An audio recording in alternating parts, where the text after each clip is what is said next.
وَلَقَدْ يَسَّرْنَا الْقُرْآنَ لِلذِّكْرِ فَهَلْ مِن مُّدَّكِرٍ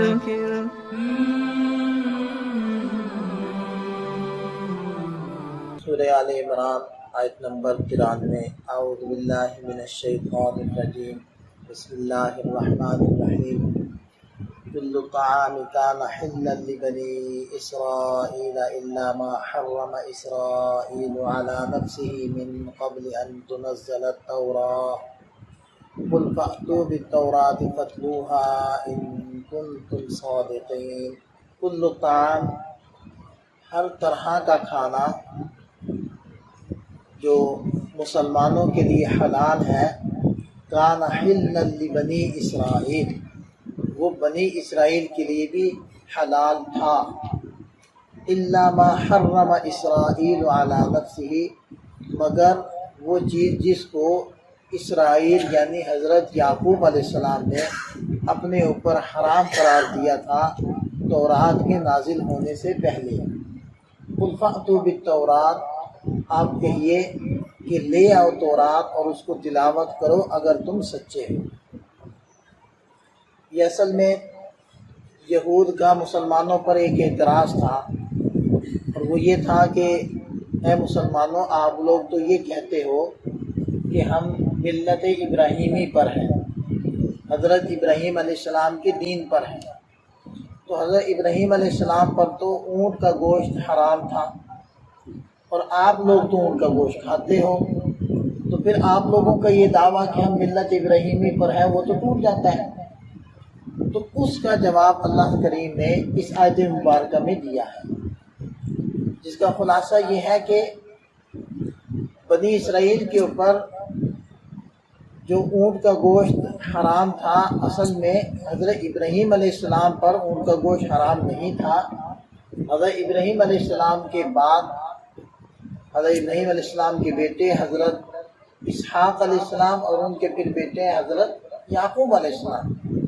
تو حضرت یعقوب علیہ السلام نے ایک موقع پر یہ منت مانی تھی یا قسم کھائی تھی، اور وجہ یہ تھی کہ ان کو عرق النساء کی بیماری تھی، تو انہوں نے یہ منت مانی تھی کہ اگر میری یہ بیماری ٹھیک ہو جاتی ہے تو میں اپنی محبوب چیز چھوڑ دوں گا، اور ان کو صحت مل گئی، اور ان کی محبوب جو چیز تھی وہ اونٹ کا گوشت تھا، تو انہوں نے اس کو چھوڑ دیا۔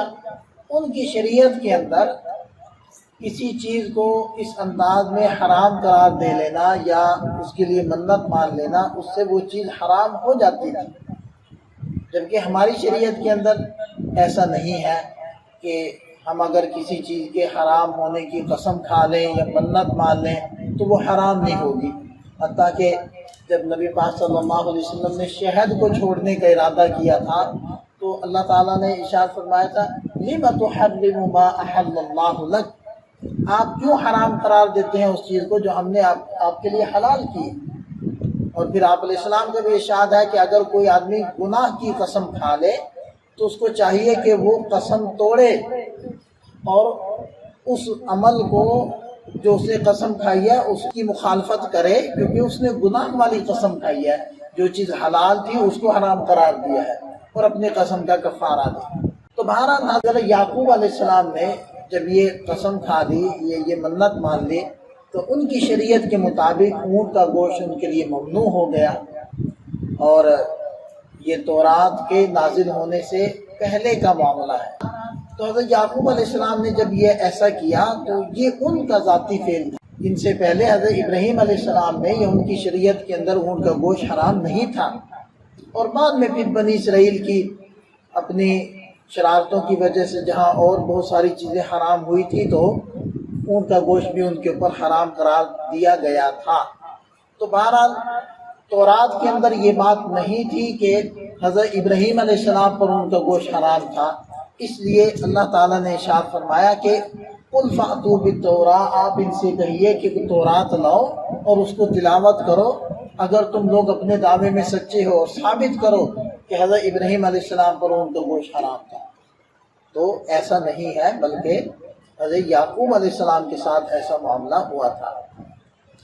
اور فرمائے کہ فَمَنِ افْتَرَىٰ عَلَى اللَّهِ الْكَذِبَ مِن بَعْدِ ذَلِكَ، جو اللہ پر اس کے بعد جھوٹ باندھے تو فَأُولَٰئِكَ هُمُ الظَّالِمُونَ، یہی لوگ ظالم ہیں. یعنی خام خواہی اس بات کے اوپر مصر رہے کہ ہاں حضرت ابراہیم علیہ السلام پر ہی ان کو گوشت حرام تھا، تو یہ خام خواہ اللہ تعالیٰ پر جھوٹ باندھنا ہے.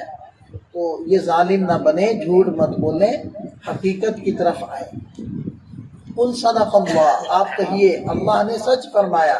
فَاتَّبِعُوا مِلَّةَ إِبْرَاهِيمَ حَنِيفًا، تم لوگ حضرت ابراہیم علیہ السلام کی ملت اور ان کی شریعت اور ان کے دین کی اتباع کرو. حنیفہ جو یکسو تھے یعنی شرک سے پاک تھے، وہ صرف اللہ تعالیٰ کی عبادت کرتے تھے.